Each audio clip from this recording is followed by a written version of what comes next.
All right, so this is part 2 of my video for Renaissance art.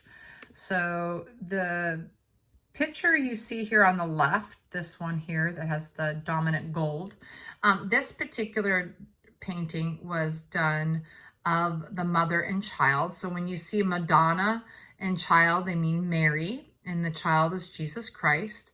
And one of the reasons that you know that this is not a Renaissance piece is it is still showing signs of medieval artwork, and that is having a flattened look.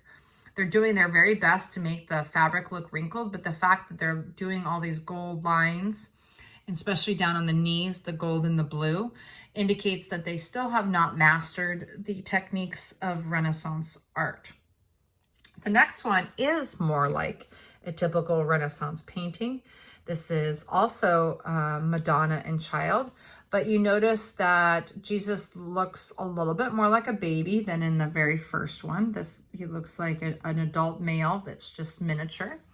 Now this is giving you much better Renaissance technique.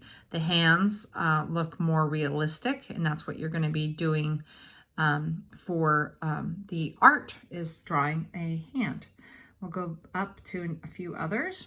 This is classic medieval art. This is done with oil paint or tempera paint. And it shows right here with the fingers that in their hands that they have not mastered what the Renaissance artists are so great for, which is realistic things. It is not realistic to have big gold halos over your head, nor is it realistic to have these skinny little arms, but yet such a big body, and their perspective is off.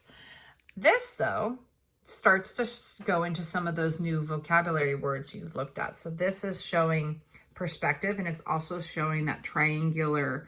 So the angel and I believe that's Mary are kind of showing that triangular look. Okay, so we're going to go on. This is considered what we call a panel.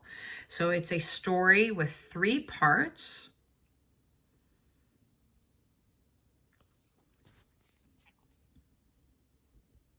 This is also a 3-part story as well. On this side, this is Adam and Eve, and this is Mary and an angel. And then this is a 3rd part of the story over on this far right side. And then these are classic examples of Renaissance art. This is probably the most famous painting in the world. This is the Mona Lisa. And the Mona Lisa is not too much bigger than your notebook. To give you a perspective, she's just slightly larger. Today, she lives behind a giant black case, glassed-in case, and you can't take any pictures of her because they don't want to ruin the artwork. But that sfumato technique and the chiaroscuro are both utilized in these. And then this one is the famous Last Supper. This is a classic fresco. So this was actually a doorway at a church. It's kind of their large hall. They probably would serve food in this area. That's probably why they did the Last Supper here. That perspective is here. So bringing your eye to the end of the painting. And then now you're going to start to see that pyramid technique that they're talking about. So here's a pyramid here. Here's a pyramid of the 3 here. Jesus himself is a pyramid. There's also another triangular pyramid here. But this is not an example because you see that they're actually all equal. So that's a really good example of the Last Supper. And then this is your activity today. We're going to draw our hand. And the real technique that's fun to understand is the drawing of the hand.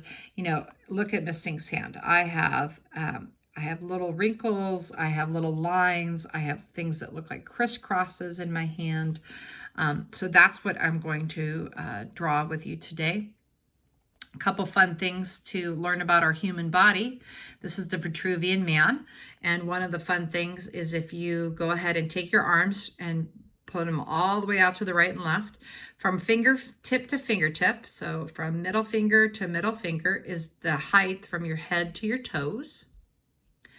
And the height from your hand here, from your thumb stretched out to your pinky, is your shape of your face, the size of the main part of your face. And then from your elbow bend to your wrist is your foot. So those are all three fun little perspectives.